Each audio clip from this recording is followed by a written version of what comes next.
Bonjour à tous, bienvenue sur la chaîne Cyclo. Aujourd'hui, on va faire une petite vidéo sur mon retour d'expérience sur le groupe Wheeltop que j'ai monté voilà, courant d'année dernière, fin d'été. J'avais déjà fait une première vidéo en expliquant que les réglages étaient assez compliqués, voire très compliqués pour mon vélo avec l'ensemble de pièces que j'avais mis, mais les réglages étaient moins compliqués avec d'autres composants que j'avais pu monter pour des clients.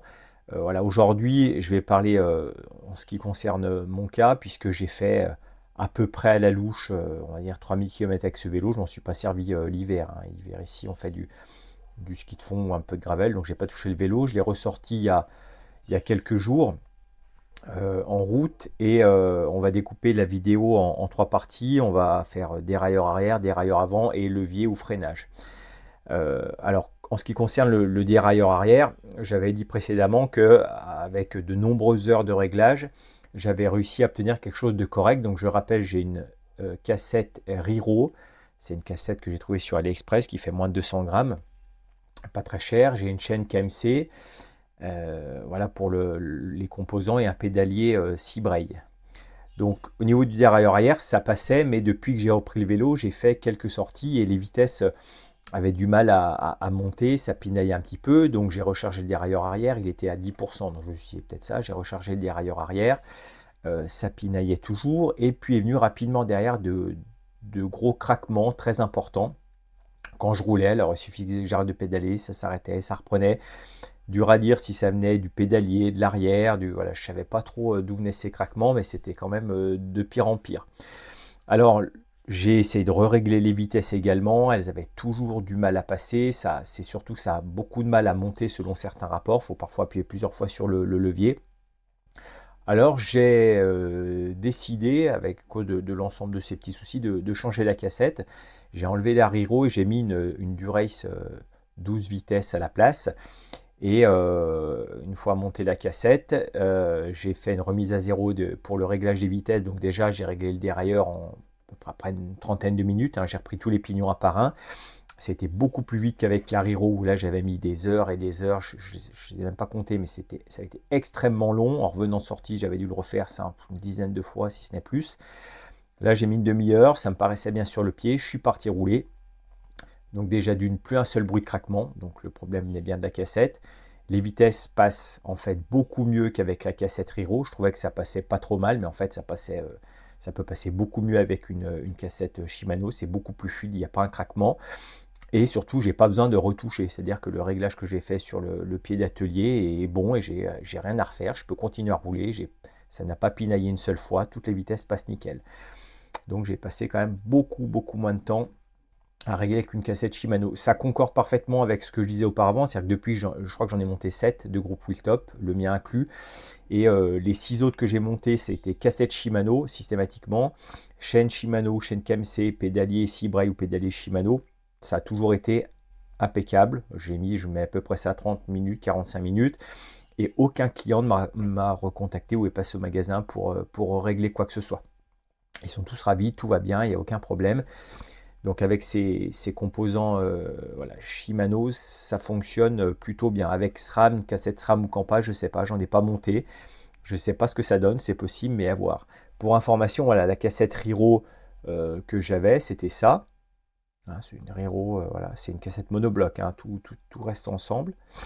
Elle a à peu près 3000 km et je pense qu'elle est HS, puisque alors, il n'y a pas des gros problèmes, il n'y a pas de dents cassées ou quoi, on voit des dents marquées un petit peu sur le haut, mais c'est pas flagrant. Par contre, les craquements qu'elle avait, entre les craquements et les vitesses qui avaient du mal à passer, la chaîne est toute bonne, hein. On pourrait penser, j'ai pensé aussi que c'était la chaîne, j'ai mesuré, elle est toute bonne, elle peut encore rouler largement 2000 km. Et je pense que cette cassette, eh ben, à 3000, elle est foutue, elle est sèche. Donc, d'où aussi peut-être le rapport prix, ça vaut moins de 100 euros pour un poids si léger. Ça a peut-être ses limites.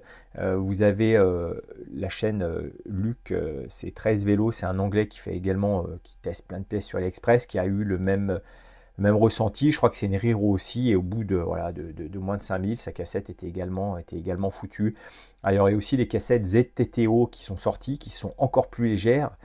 moins de 150 grammes, et pour à peu près le même prix. Donc je sais pas, on m'a déjà demandé, je sais pas ce que ça donne, mais voilà, je suis un petit peu dubitatif. Je doute qu'elle tienne 15 à 20 000 km.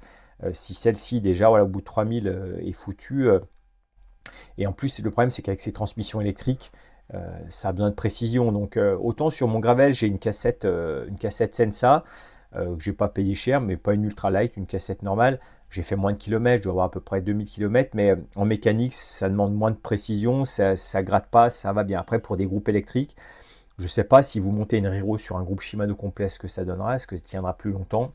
Peut-être essayer, mais moi en tout cas pour ma part, ces cassettes super light, pas très chères, je vais arrêter pour le moment puisque ce n'est pas assez, assez fiable. Je vais rester sur la durée, ce qui en plus je passe beaucoup moins de temps du coup à régler le vélo. Donc si vous voulez monter un wheel top, je vous conseille fortement de partir, si vous pouvez, sur de la Shimano, peu importe, en 5, Ultegra, du reste, vous faites ce que vous voulez. La chaîne aussi, pas obligé de mettre la Shimano, vous pouvez mettre une KMC, elle va très bien. Hein, si vous avez envie de mettre des chaînes colorées, moi c'est pour ça que je mets une KMC. Mais le problème ne vient pas de la chaîne, c'est vraiment avec le wheel top, la cassette est très importante dans le réglage. Si on passe au dérailleur avant, là par contre, j'ai toujours pas pu le régler comme je voulais, c'est-à-dire que ça frotte soit sur gros plateau petit pignon, soit petit plateau grand pignon. Alors gros plateau petit pignon, c'est extrêmement léger, ça s'entend à peine, je le vois visuellement. Par contre, petit plateau grand pignon, ça frotte un petit peu plus quand je suis sur le 30, mais ça reste très léger. Je me suis renseigné, il fallait les droits de wheel top, j'ai demandé les droits, wheel top m'a accordé les droits de, je sais pas, c'est de revendeur ou je sais pas quoi, les droits de compte. On peut régler, pareil, c'est une palette, il y a 5 ou 6 réglages du dérailleur avant, on change les chiffres, on monte, on descend comme le dérailleur arrière. Ça change rien, il n'y a rien qui bouge, j'y arrive pas. J'ai déjà passé un temps fou, je n'arrive pas à régler, donc ça restera comme ça. C'est pas gênant, moi j'y entends à peine. Hein, donc pour ma part, je n'arrive pas à comprendre pourquoi j'ai ces problèmes de frottement. Il y en a d'autres qui ont également, de Bruno Cyclepassion, qui a également ces problèmes de frottement. Il y en a d'autres, c'est pas tout le monde par exemple, et tous les autres que j'ai montés, que ce soit avec des pédaliers Seabrae ou Shimano, ça a toujours été nickel. On pourrait penser que c'est les pédaliers Seabrae, plateau carbone, plateau alu, tous ceux pour les clients, impeccable. Il y a de la place, ça se frotte nulle part. Il n'y a que le mien qui est maudit à ce niveau-là. Je n'arrive pas à régler. Alors si vous qui regardez, vous avez eu ce même problème et vous avez réussi à le régler, ben, n'hésitez pas en commentaire parce que moi, je n'y arrive absolument pas. J'ai laissé tomber. Hein, voilà, pas de solution. Et après, en ce qui concerne les leviers ou les freins, par contre, là, je suis ravi. C'est vraiment des super freins. J'ai pas eu besoin de repurger pour l'instant. Et les plaquettes, j'ai laissé les plaquettes d'origine. Hein, pour vous dire, je voulais essayer jusqu'où elles allaient. J'ai fait 3000 km, je fais rarement moins de 500 mètres de dénivelé, 500, 1000 mètres quasiment à chaque fois.